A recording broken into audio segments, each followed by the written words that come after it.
Hello guys, good morning. Andito tayo ulit guys.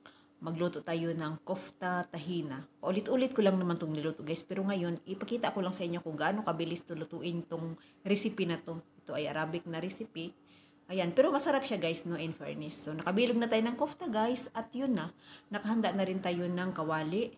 Hulugan na rin natin siya ng kunting mantika para doon natin din i-prito yung kofta. Pero sa dahan-dahan lang na apoy para hindi masunog agad yung kofta. At hanggang sa maluto yung kofta guys, no?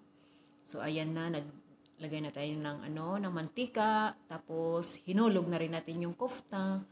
Tapos ibalik na rin na natin ng guys, yung padahan-dahan para hindi masira yung kofta ng nakabilog. Ayan na guys, no? So bulol-bulol ang lola guys. Hayaan nyo na. Tapos sa kabilang kaldero, naglagay tayo ng tahina at saka yung yogurt. Nagdagdag na rin tayo ng tubig at saka yung lemon. Importante guys, may lemon yan kasi pang dagdag yan ng lasa ang lemon. So medyo tostado na yung natin, no, yung tahini sauce. Kasi nasa baba na to yung malapit na maubos ba ang natin tahina. Pero pwede rin naman guys, kaya nga dagdag ako ng dagdag ng tubig para matunaw talaga siya, yung texture niya is gumaganda. Yun na.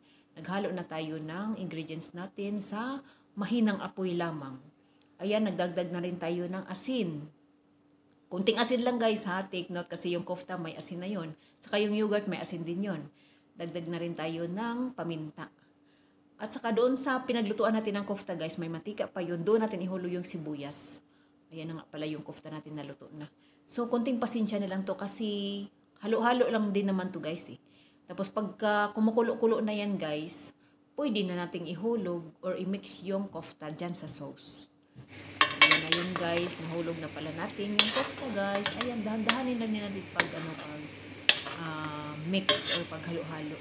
Pero ang gusto ko talaga guys is hindi yung masyadong malapot kasi habang lumalamig-lamig yung natin, yung recipe natin is masyado nang malapot na talaga yung sabaw niya or sauce. At saka hinulog na rin natin yung yung caramelized na onions. Ayan guys, pang padagdag din kaya yan ang lasa guys. So, kunting-kunti na lang guys at saka pwede natin tikman. Ayan na. Masarap to guys. Happy eating and thank you for watching. Ingat and God bless.